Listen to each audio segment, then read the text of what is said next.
Om Swastiastu, umat Sedharma. Semoga kita semua selalu dalam lindungan Ida Sang Hyang Widi Wasa. Kembali lagi bersama saya Niloh Ari Kusmawati dalam channel Kementerian Agama Kota Denpasar, di mana pada hari ini kita akan mengupas secara tuntas mengenai makna Hari Suci Saraswati. Pada hari ini kita sudah kedatangan dua narasumber yang sangat luar biasa, di mana narasumber pertama yaitu ada Mbok Niputu Wiwi Rismayanti, SPD MPD. Om Swastiastu, Mbok. Om Swastiastu. Punapi gatra, Mbok. Nggih becik kemangga. Nggih. Kemudian narasumber yang kedua ada Bli Mahaputra Jaya, SPD. Om Swastiastu, Bli. Om Swastiastu. Nggih, punapi gatra, Bli. Astungkara baik. Inggih, pada saat ini kita akan membahas terkait dengan Hari Suci Saraswati. Seperti yang kita ketahui bersama bahwa Hari Suci Saraswati kita peringati setiap 6 bulan sekali, di mana dalam pelaksanaannya biasanya kita melaksanakan kegiatan upacara seperti sembahyang, mebanten, dan lain sebagainya. Namun beberapa fenomena yang terjadi di masyarakat, khususnya pada generasi muda Hindu, bahwa banyak yang belum mengetahui makna dari Hari Suci Saraswati. Untuk itu, saya akan menanyakan terlebih dahulu pada narasumber kita yang pertama, yaitu Mbok Wiwi. Kira-kira menurut Mbok Wiwi, apa sih makna dari Hari Suci Saraswati? Silahkan, Mbok. Baik, terima kasih atas waktunya. Sebelum saya menjawab, izinkan saya untuk mengucapkan panganjali umat. Om Swastiastu. Om Swastiastu. Jadi untuk makna Hari Suci Saraswati sendiri sudah disebutkan tadi oleh adik Kusuma bahwa memang benar Saraswati atau perayaan Hari Suci Saraswati itu kita laksanakan selama 6 bulan sekali, yang dimana tepatnya adalah Saniscara Umanis Buku Watu Gunung. Dan perayaan Hari Saraswati puniki adalah perayaan yang disimbolkan atau disuguhkan kepada Ida Sang Hyang Widi Wasa yang bermanifestasi seorang Dewi Saraswati, atau yang sering kita sebut dengan Sang Hyang Aji Saraswati, yang dimana Sang Hyang Aji Saraswati ini adalah seorang dewi yang sangat cantik. Jadi dimana Dewi, kata Dewi sendiri itu adalah akar katanya dari kata div, yang artinya adalah sinar. Jadi itu artinya adalah sinar suci dari Ida Sang Hyang Widi Wasa. Pertanyaan selanjutnya untuk Bli Maha. Biasanya kan ketika kita merayakan Hari Saraswati, banyak orang yang masih beranggapan bahwa pada saat perayaan Hari Saraswati kita tidak boleh membaca, tidak boleh menulis, ataupun tidak boleh belajar. Dan juga banyak orang yang beranggapan bahwa kita tidak boleh memegang buku pada saat buku tersebut masih diupacarai atau sebelum buku tersebut diupacarai. Kira-kira menurut Bli Maha, apakah hal tersebut benar? Oke, terima kasih pertanyaannya dari moderator. Sesungguhnya apa yang disampaikan oleh moderator ini merupakan sesuatu hal yang memang menjadi sebuah fenomena umum. Karena kenapa? Kita selaku umat Hindu memiliki banyak sekali hari raya.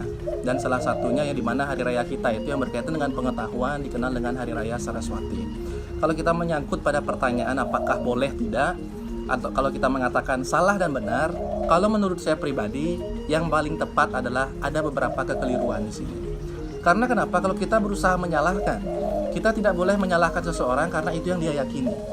Kalau kita membenarkan apa yang dia lakukan, kita harus punya patokan sastra.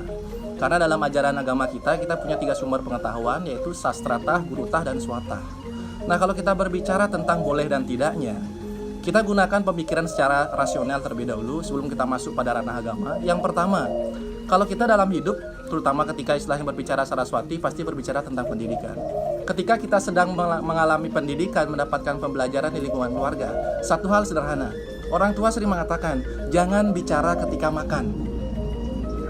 Itu merupakan sebuah pendidikan sesungguhnya. Kalau kita bawa pada Hari Raya Saraswati, ada ungkapan mengatakan, jangan membaca ketika Hari Saraswati. Secara tidak langsung, logika yang bisa kita tangkap adalah apa? Ketika buku sedang dibantenin, secara tidak langsung, dari apa yang kita lihat, bukunya sedang dibantenin, jangan dibaca. Kan seperti itu. Kalau sudah selesai dibantenin, secara tidak langsung, kita boleh membacanya. Sama seperti makan. Ketika kita makan, orang tua sering kita mengatakan, jangan ngobrol ketika makan. Kita bisa tersedak pada saat itu. Itu logika yang harus kita tangkap terlebih dahulu. Akan tetapi kalau kita mengacu pada sastra, dikatakan dalam Lontar Sundarigama ada sebuah petikan di sana, tan wenang angreke aksara. Secara tidak langsung yang dimaksud di sana adalah dilarang atau diusahakan jangan mematikan aksara pada saat Saraswati. Karena pada saat itulah beliau sedang beryoga pada aksara. Yaitu aksara yang mana? Aksara suci dalam Weda, tulisan Bali, Jawa kuno dan sebagainya, yang mana ajaran-ajaran itu menyangkut pada ajaran agama. Maka pada hari Saraswati kita bantenkan atau kita mengaturkan rasa syukur karena sudah dianugerahi pengetahuan. Makanya diharapkan pada hari Saraswati kita merenungi diri, kita isi dengan diri dengan hal yang positif, dan di satu sisi usahakan kita tidak boleh menafsirkan segala sesuatu yang ada dalam Weda ketika Saraswati, takutnya terjadi sebuah salah tafsir. Nah, seperti itu. Dan kalau kita mengacu juga pada sebuah sastra, kalau kita lihat pada Bhagavad Gita ya, Bhagavad Gita Adya 4 Sloka 33, itu berkaitan sekali dengan Hari Raya Saraswati. Karena dikatakan di sana, ilmu pengetahuan merupakan yadnya tertinggi. Secara tidak langsung dengan pengetahuan, kita bisa memperbaiki kualitas diri. Dengan pengetahuan, kita bisa mendapatkan apa yang kita inginkan dengan yang benar. Dengan pengetahuan, kita bisa tahu mana yang benar dan mana yang tidak. Secara tidak langsung, inilah kekeliruan yang terjadi. Mari kita sama-sama berusaha membenarkan apa yang seharusnya, bukan membiasakan atau membenarkan yang sudah biasa. Itu mungkin istilahnya pandangan dari Tiang. Seperti itu ya. Inggih semua beli, lalu bagaimana kira-kira beli ya agar masyarakat khususnya generasi muda Hindu itu dapat melaksanakan Hari Raya Saraswati dengan tidak kaku, atau bisa dikatakan bahwa bagaimana cara sih agar generasi muda Hindu itu dapat melaksanakan Hari Raya Saraswati ini dengan fleksibel seperti itu beli. Kira-kira menurut Beli Maha bagaimana? Oke, ini pertanyaannya bagus juga ya. Karena kalau kita melihat perkembangan zaman, sekarang kan sudah ada istilahnya generasi milenial. Yang dulunya orang membaca kitab suci Weda, Sarasa Muscaya, Bhagavad Gita, tapi sekarang yang dipegang adalah smartphone, kita bisa baca di sana. Kalau kita berbicara secara fleksibel, sesungguhnya Saraswati itu pertama, seperti yang saya katakan tadi, sumber pengetahuan ada 3. Kita bisa membaca dari sastra. Kedua, ketika kita tidak membaca, kita boleh bertanya pada guru. Nah, dari sumber sastra, dari sumber pengetahuan dari seorang guru, bisa kita implementasikan pada diri kita sendiri. Contoh sederhana, di dalam pengetahuan dikatakan api itu panas. Itu hanya sebatas kita membaca. Kemudian kita belajar atau bertanya kepada seseorang, orang itu mengatakan api itu panas. Ada 2 sumber pengetahuan yang sudah kita dapatkan, tetapi secara tidak langsung kita belum membuktikannya. Makanya swatah itu kita coba pegang apinya, ternyata memang benar panas. Kalau kita kaitkan dengan istilahnya generasi muda pada zaman milenial saat ini, secara tidak langsung pengimplementasiannya sudah kita lihat di lapangan. Contoh sederhana, Saraswati pasti sekolah rame, kampus itu rame, lembaga pendidikan rame. Karena kenapa? Pada saat itu semua berbondong-bondong melaksanakan upacara Saraswati, sembahyang bersama di pagi hari, secara tidak langsung itu bentuk implementasinya pada era sekarang. Nah, yang kedua, setelah itu sembahyang rame-rame ada sembahyang keliling. Secara tidak langsung generasi muda sekarang kalau sudah berkaitan dengan Saraswati, terutama khususnya pendidikan, mereka senang sembahyang keliling ketika hari Saraswati. Dan di satu sisi mereka mau membaca, bukan membaca buku yang ada atau mereka membaca buku yang mereka punya. Lebih dominan kebanyakan tinggal searching di Google. Secara tidak langsung di sana ada sebuah fleksibilitas.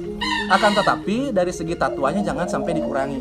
Misalkan ketika kita membaca dari media sosial, membaca dari Google dan sebagainya, tetap kita harus cari kebenarannya di mana. Secara tidak langsung sudah sumbernya sudah kita dapatkan, sudah kita pahami, tolong diimplementasikan dengan tepat. Jangan sampai di sekolah kita diajarkan, di rumah kita diajarkan jangan berbohong, tetapi secara pelaksanaan malah kita berbohong. Secara tidak langsung kan itu meimpas istilahnya.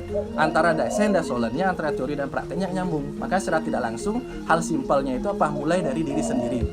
Itu dulu. Kita yang punya hari raya itu, kita yang selaku umat Hindu, kita yang menjalankannya, mari sama-sama jalankan itu sesuai dengan apa yang kita ketahui. Dengan catatan, mari kita mulai membaca, mulai bertanya dan lakukan. Itu ya. Inggih, suksema beli.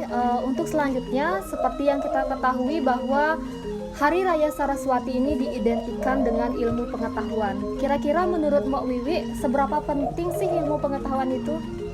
Baik, terima kasih. Seperti kita ketahui bersama, sebenarnya ilmu pengetahuan itu sangatlah penting untuk diri kita sendiri, kepada orang lain juga, karena ilmu itu adalah sesuatu hal yang sangat berharga. Memang tidak terlihat bentuknya, tapi itu akan berguna sepanjang masa. Ya, jadi saat kita mati pun ilmu pengetahuan itu menjadi salah satu bekal untuk kita. Karena menurut salah satu sloka yang ada dalam Niti Sastra yang mengatakan bahwa ilmu itu adalah sebuah hal yang sangat rahasia. Dan ilmu itu bisa kita pelajari sedalam-dalamnya, ya, sebanyak-banyaknya dan seluas-luasnya. Dan ilmu pengetahuan tidak hanya kita bisa pelajari hanya lewat buku saja, seperti yang dikatakan oleh Mahaputra, kita juga bisa belajar kepada guru, kita juga bisa belajar kepada pengalaman. Jadi semua hal yang berbau tentang ilmu pengetahuan tidak hanya serta-merta dari buku saja, tapi memang penting ya, kalau kita belajar dari buku itu merupakan hal yang penting juga untuk kita lakukan. Dan juga saat kita melaksanakan Hari Suci Saraswati, yang dimana kita sudah memberikan